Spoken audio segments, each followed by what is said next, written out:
Olá pessoal, tudo bem com vocês? Espero que esteja tudo em ordem por aí. Bom domingão, hoje dia 16, eu sou Bruno Mazzoni, seja muito bem-vindo aqui ao Clube dos Dividendos. Eu vou fazer um vídeo sobre Banco do Brasil. Sei que a temporada de resultado está chegando, então vou tentar aqui correr como de praxe no canal.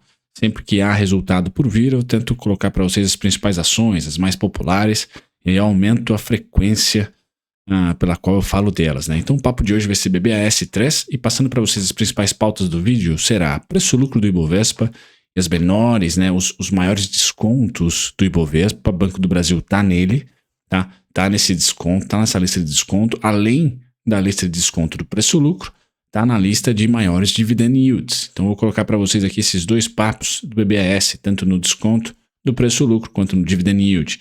Depois a gente vai para os múltiplos, comentar um pouquinho sobre múltiplos do BBAS, dividendos, preço justo. Ciclo de mercado, vou utilizar o vídeo do BBAS para colocar para vocês um pouquinho de tagarelação macro. Tá? Ibovespa e FNC versus Ibovespa e FNC, que é o índice financeiro. Market Breadth. BBAS bateu o CDI ou não, depois eu comparo ele com o Itaú, de 1994 para cá. BBAS versus IFNC. BBAS ciclo macro dos preços, gráfico mensal, desde aqui dos anos 2000.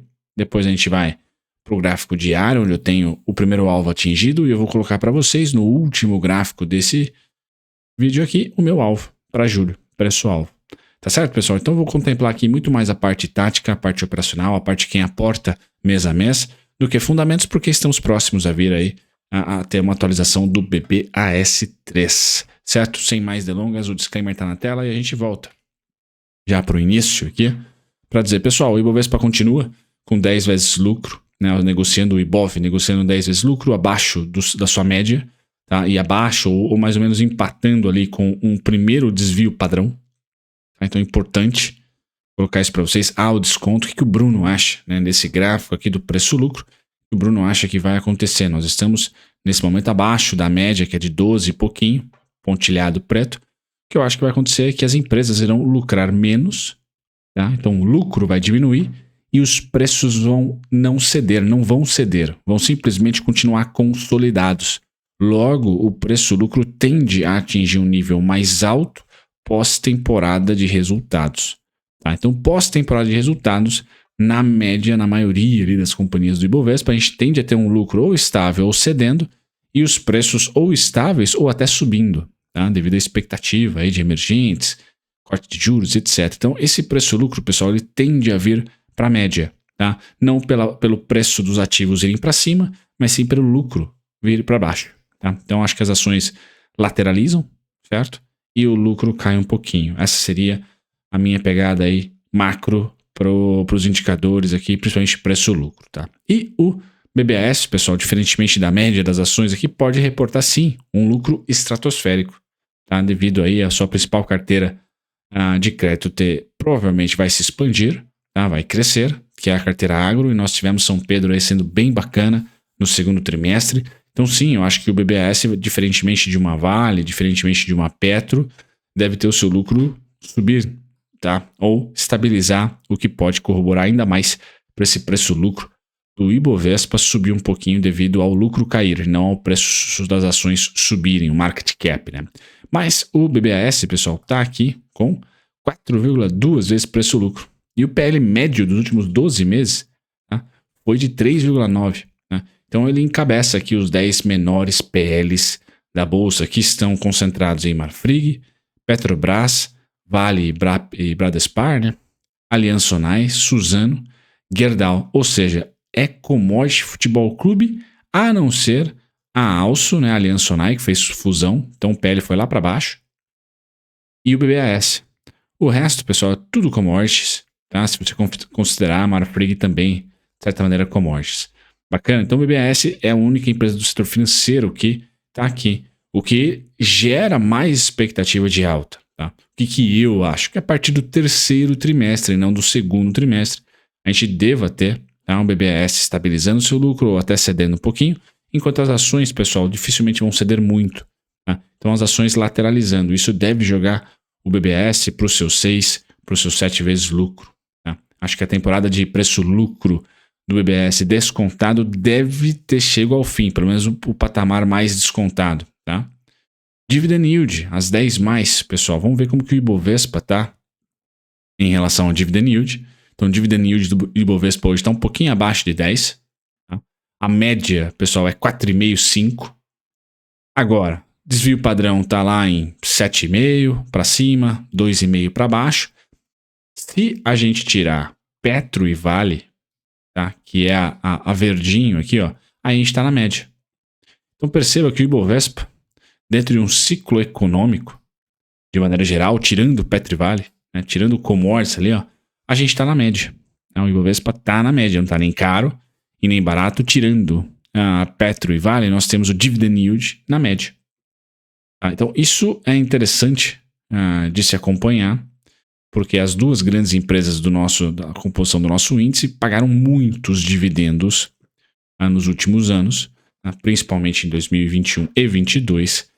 Tirando essas duas companhias e olhando mais para as outras empresas do índice Bovespa, a gente já percebe, né, uma economia não tão bombando quanto commodities. Então, o boom de commodities que nós tivemos de 2020 a 2022, tá? Principalmente de 2016 a 2020, não foi um boom, foi uma alta das commodities, o que ajudou, tá? Mas o boom realmente veio pós 2020 até 2022 para o petróleo, 2021 para o minério de ferro. Nós temos já em 2023 a possibilidade de ver tanto Petro como Vale darem uma diminuída no seu dividend yield.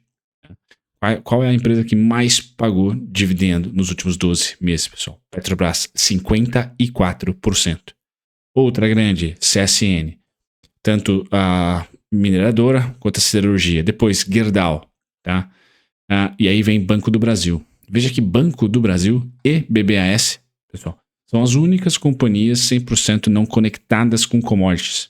Tá? Ou diretamente, né? A BBAS está conectado com o agronegócio, não deixa de ser commodities, né? Mas vejam o quão concentrado é os dividendos do nosso Ibovespa. O que eu quero dizer com isso? Eu comecei a investir em 2010, tá? Então olhar para esse dividendo da Petro, olhar para esse dividendo da Marfrig, pode ser também, mas menos, tá? Olhar para a Gerdau, para a CSN, para a Semin, pessoal, e achar que esse dividendo é eterno, tá? De 50%, 20%, 13%, 15%, não. Tá? Eu acho errado. Não cometa esse erro que eu cometi, por exemplo, em 2010. Tá? Porque essas empresas passam, sim, 12, 24, 36 meses pagando michuruca de dividendo, porque passam a concentrar ou passam a valorizar mais caixa, tá? Em um ciclo de queda das commodities ou em um ciclo de extrema estabilização de commodities e crescimento baixo.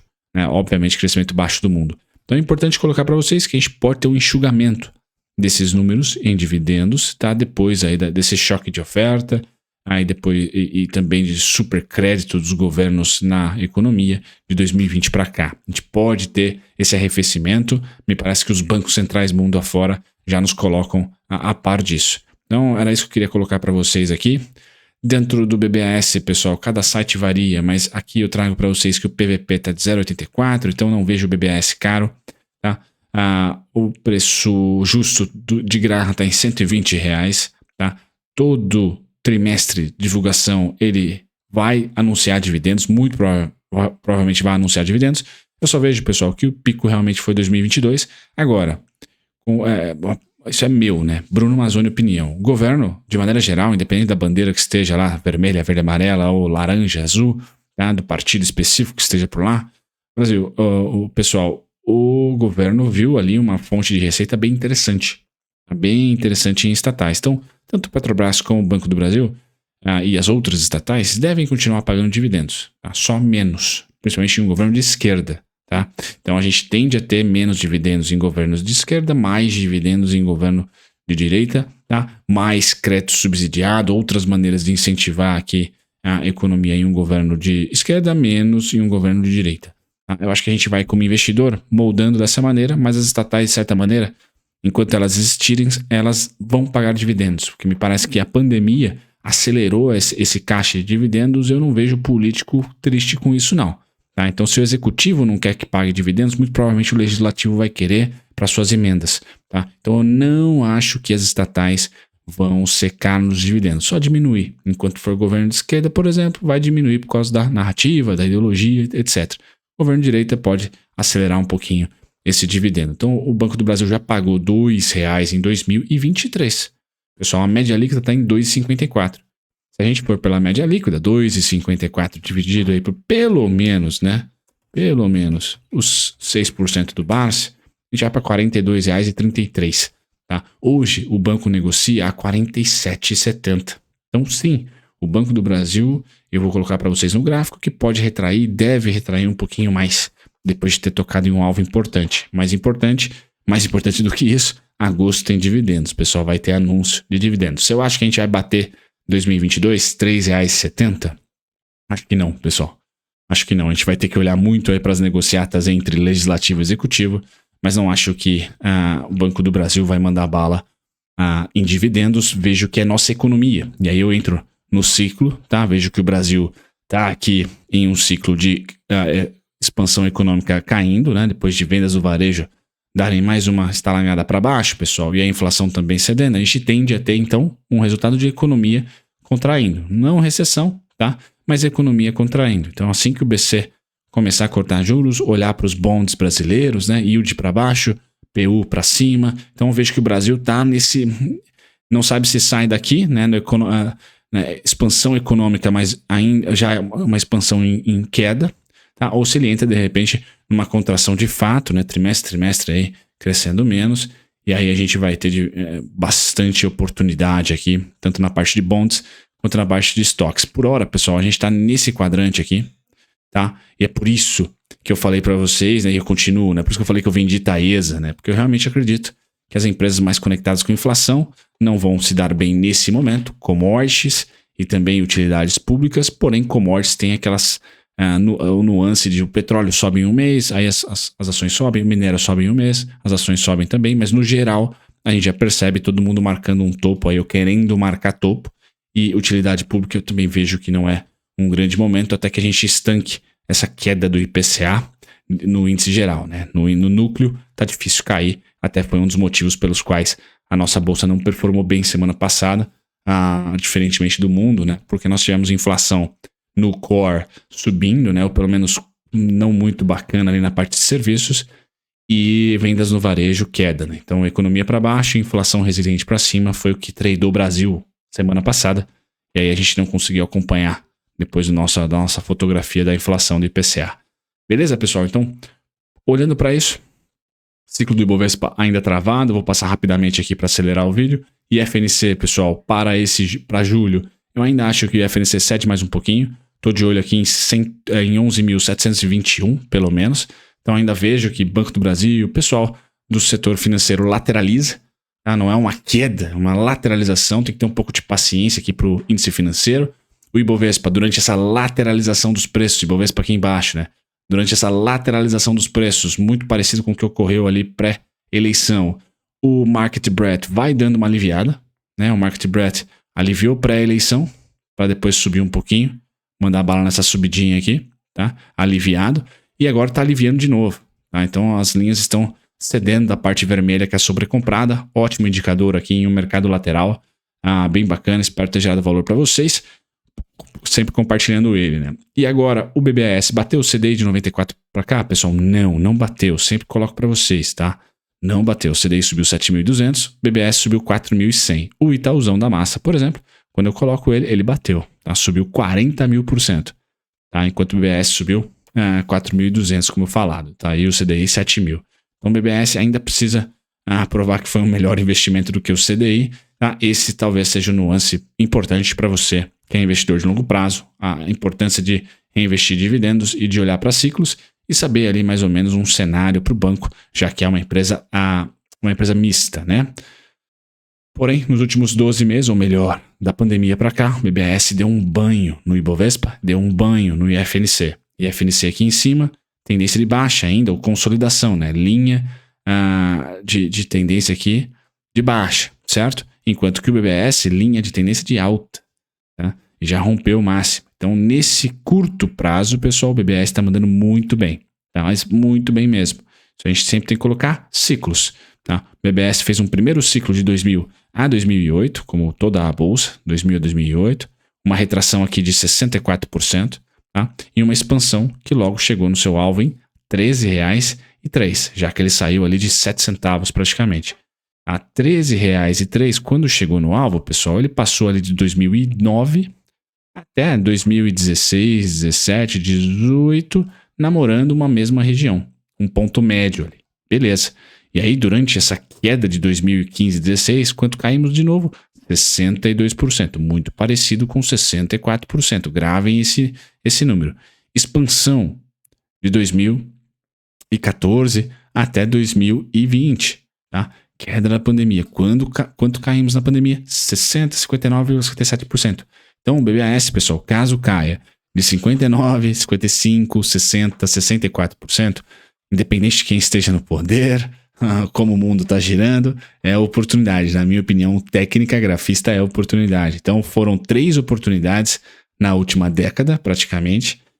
Então, se vier uma quarta, barabim, barabom. Não vejo como apocalipse, sim como oportunidade. Bom, vocês estão vendo ali os alvos de 49,25 e também de 49,77. Que alvos são esses, pessoal? É o alvo de 2008 a 2016, projetado. Bom, chegamos aqui. Tá? E é o alvo do mesmo 2016 a 2020, projetado de 2020. Tá? Então, foram 2 ciclos que terminaram em 49,77, 49,25. Era mais de 50, mas aí pagou dividendos, ajustei. Tá? E agora eu espero, pessoal, pelo menos um trimestre de lateralização, tá? E não expansão forte de preços. Esse é meu viés, mas ele pode expandir. Eu só não vou ter alvo nesse momento para essa expansão. Então eu espero uma lateralização, que o apocalipse dessa lateralização, pessoal, é R$ 26,47. É muito difícil de acontecer, tá? Queria dizer para vocês no gráfico mensal, desde 2000 para cá, tá? O melhor ponto de compra nesse momento, 60% de queda, aquela coisa toda bonita, tá lá nos 26,47 nessa região. Agora o mais factível, pessoal, depois que o BBS bateu no nosso primeiro alvo de queda, 47,64, 47,41, tá? Eu tenho um dilema, tá? Para esse segundo trimestre, quais são os alvos de alta? Mais fácil de falar. 49,77, já dito, 51,10, tá? São os 2 alvos de alta aqui, onde Bruno, pelo meu cenário, acho que no curto prazo ele não passa, tá? Até pela falta de interesse atual aqui de liquidez, né? Diminuiu bastante a liquidez do BBS. Então, vou acreditar que a gente se mantém ali meio quietinho, tá? Até agosto, até o próximo dividendo, tá? E a região de maior volume da expansão de alta atual tá na casa dos 43,9 até os 39,82. Agora, qual que é meu preço-alvo para julho, pessoal? E aí finalizo aqui para vocês. Meu preço-alvo para julho tá aqui, ó. Então, 46,14, tá? Essa faixa de preço é muito importante. E aí, qual que seria o meu cenário? Bate no 46,14, pode ir um pouquinho para baixo, um pouquinho acima, né? Ficar no 46 e alguma coisinha, tá? E volta forte, tá? Para 48, 49, 77, 51 e 10 e fica lateral, tá? Se o resultado não vier bacana, pessoal, queria dizer para vocês que sim, muito provavelmente o volume ele puxa preço, tá? E aqui está o volumão. Tá? Aqui está o último grande volume, nessas faixas de preço aqui. Tá? 39,82 aos 43,9. E aí eu trago para vocês o outro gráfico de novo, que tem um pouquinho mais de recheio nesse miolo aqui, ó, 36,87, 37,77, 39,82, 40,63, 43,9. Tá? Mas a minha expectativa, e para finalizar o vídeo, é que ele venha somente para os 46,14. E aí sim, lateralize entre 46 e 14, sendo a melhor, o maior desconto aqui para o mês, tá? Maior desconto aqui para o mês. E a parte que não é muito interessante para o alocador de longo prazo aumentar a posição é dos 49,77 para cima. Tá? Quem está acreditando em expansão, tá? 49,77 é preço teto, 51,10 é prêmio, é muito caro. Tá? Então você, a partir dos 46,14, para quem aloca para o longo prazo, eu vejo desconto em julho. Isso no viés de quem está acreditando que o mercado é de expansão já em 2023. Se você está mais parecido comigo, tá? O 46,14 não é para você dar um aumento de compras aqui, é só para você voltar. A partir dos 46,14 você volta a aportar no BBAS. E aí você acelera nos 43,9 para baixo. Tá? Nos 43,9 para baixo. Então são 2 cenários, tá? Onde o céu é o limite, pessoal. São 2 grandes fluxos que foram conquistados. Então agora eu preciso, né? Eu preciso da pernada de baixa, para conseguir aí sim projetar mais um fluxo de alta. Por hora a gente não tem essa pernadinha, é muito migué essa pernadinha para eu projetar mais um ciclo de alta aqui para o BBAS naquele gráfico mensal. O que eu estou precisando, o que eu estou faltando, o que está faltando agora é isso aqui, ó. Tá um pouquinho que seja, para eu fazer mais uma expansão aqui para os R$60, para os R$70. Vamos ver para qual será o próximo grande alvo. Mas a tendência é de alta, tá tranquila. Só quis colocar para vocês aqui os piores cenários, que na verdade são os melhores para quem investe para longo prazo. Tá? O gráfico está dessa maneira nesse momento. Então, se por um acaso a gente ceder para os 46, pessoal, e 14, eu já vou poder, né, na minha leitura, pegar toda essa pernada aqui, mais curtinha de preço, tá? E projetar a partir dos 46. E aí sim, jogar um alvo para vocês lá muito próximo dos R$60. Tá? Por hora, a queda é muito baixinha e não colocou medo em ninguém, vamos assim dizer, não trouxe dinheiro novo. Eu acho que o volume de quem vai brigar por novas compras, trazer mais dinheiro para o mercado, está aqui, ó. Está nessa fase de preços. Então o preço precisa pelo menos se aproximar aqui dos 46,14 para eu começar a trazer para vocês os fluxos de altas aqui menores, tá? Para a gente projetar a partir de um possível pullback, retração. Certo, pessoal? Um grande abraço, até o próximo vídeo. Tchau, tchau.